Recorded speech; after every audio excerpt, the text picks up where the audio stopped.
This is going to be my only spoiler warning. I'm talking about everything about this game because I can't talk about the story and the design without talking about everything. That is your warning. If you don't leave in 3 seconds, I'm going to show you a spoiler.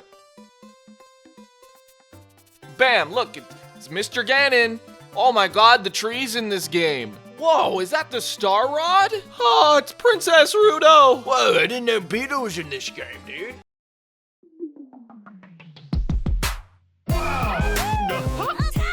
Come on, bitch! It's Sonic Speed!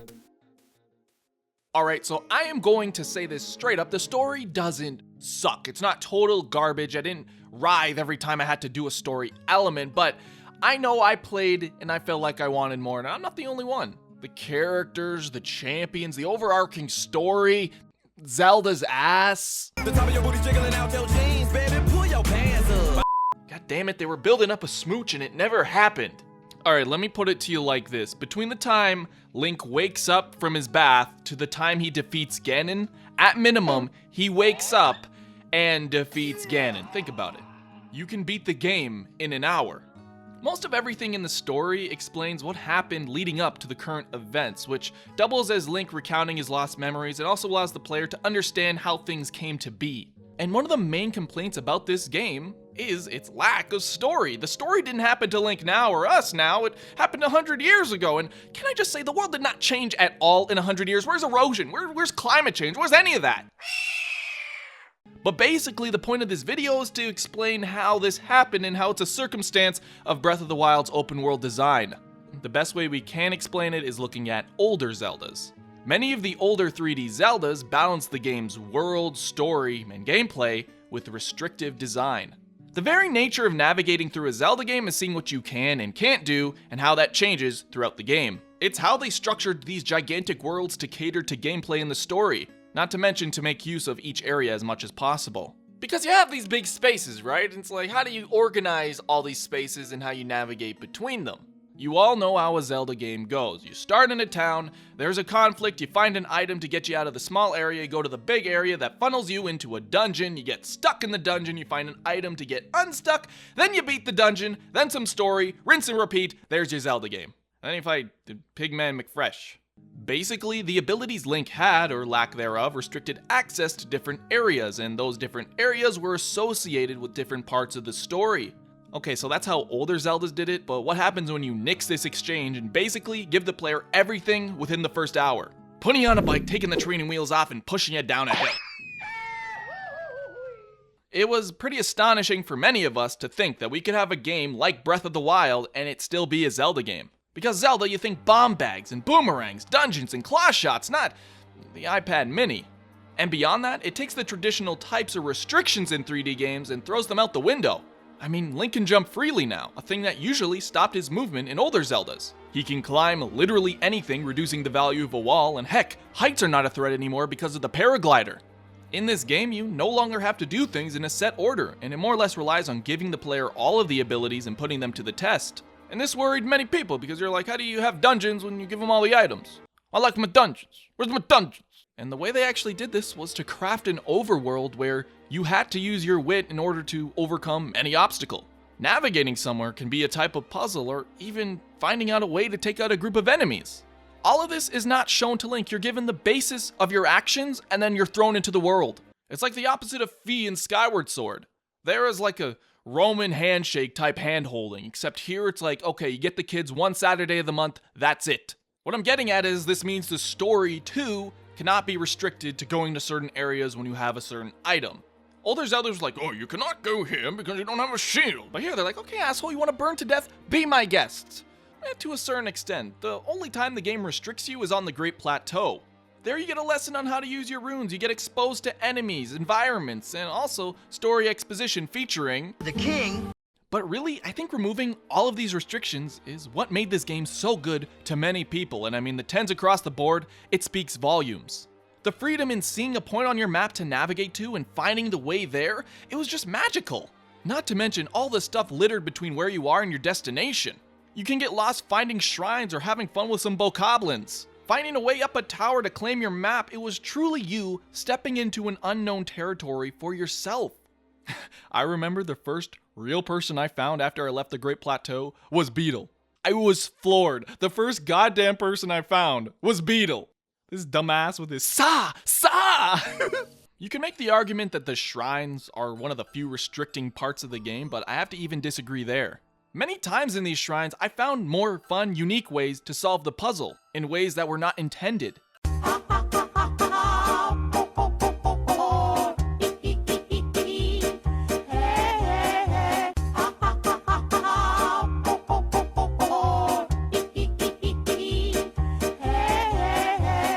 I swear on so many of these, I cheesed my way to victory, but maybe it wasn't cheese necessarily, but rather creativity that the game devs wanted to capitalize on. Sure, you are restricted in these shrines, but solutions aren't a one-size-fit-all. Okay, so good job me, I basically went over the whole game when I'm trying to talk about the story, so how does this all relate back to it? Well, the whole story had to subscribe to these design elements. No more could the story be crafted around where you go and when you get there. So what they had to instead do was have the story be optional, I guess. As I said, the story has to cater to, at minimum, a player getting off the Great Plateau and beating Ganon, because that is a story the player can play through if they so choose. The real problem here is that due to the open worldness of the game, there's no real requirement for story structure. I think the way they got around this was pretty smart because they had Link wake up with no account of what's happened and being just as lost as the player. Having him collect the memories of Zelda helped us make sense of why things are the way they are. Except, nothing can really happen to Link or us during the story without sacrificing this open world design. You aren't required to do anything, and you're not stopped from going anywhere else. Stories themselves are linear, that's how they have structure, but when you don't have that, then the story can suffer.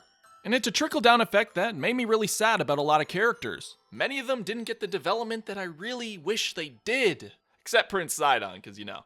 To start, Finrod as a divine beast was somewhat promising. There was a conflict that mattered, there was a people that you wanted to help, and, you know, I never really thought about sticking it in a fish girl, but I just might! And there were some sparks of promise here, such as Link's relationship with Mipha. Mipha was very important to the Zoras, and, you know, you felt that was kind of important to finally rescue her. But the rest of the areas felt like cardboard cutouts of the same exchange you had at the last area.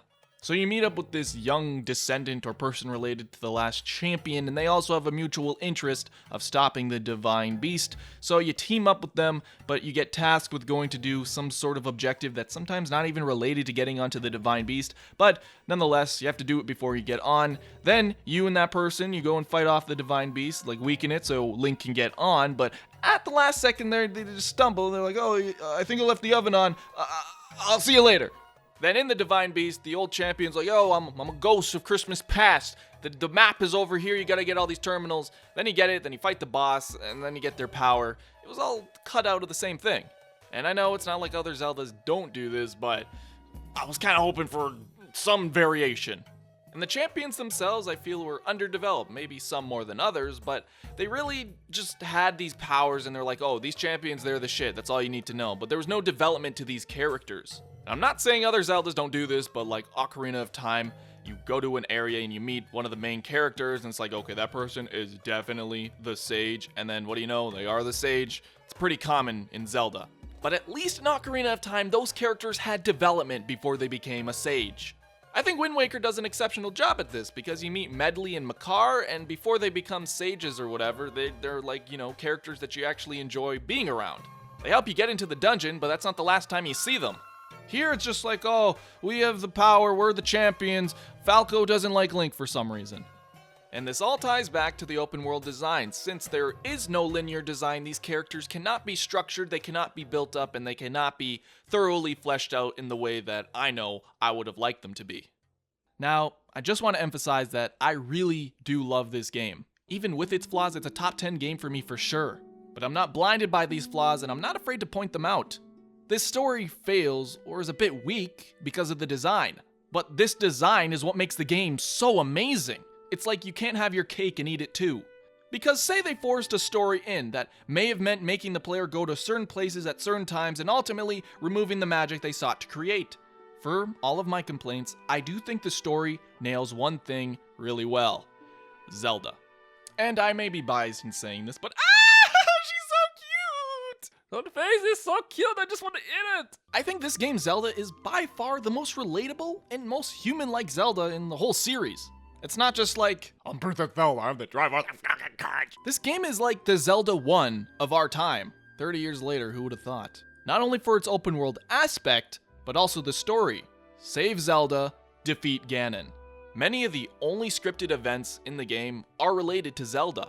From the opening sequence when you hear her voice, from when you're walking to find the first tower and you hear her voice. Link.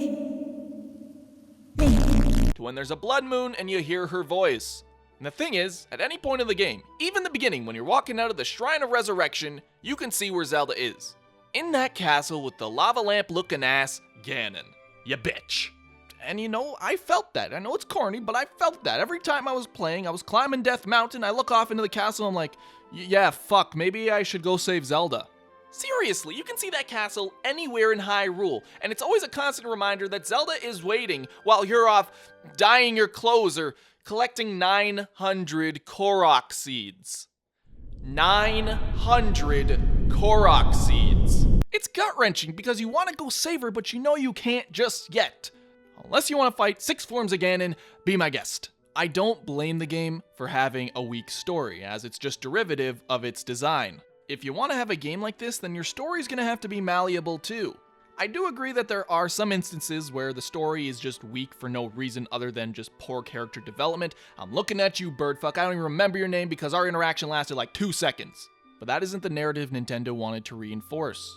It strongly supports the story of Zelda, Link, and Ganon. With Zelda holding off Ganon for 100 goddamn years, yes, that is the Legend of Zelda. At the end of it all, this story is very much more about Zelda and her overcoming herself and her own fears. I think the main point that I took from this game and how they went about designing it is the destination for each player will be the same. You will go and defeat Ganon, but the journey to that point will be unique for each and every one of them. And that's what made everyone really love this game.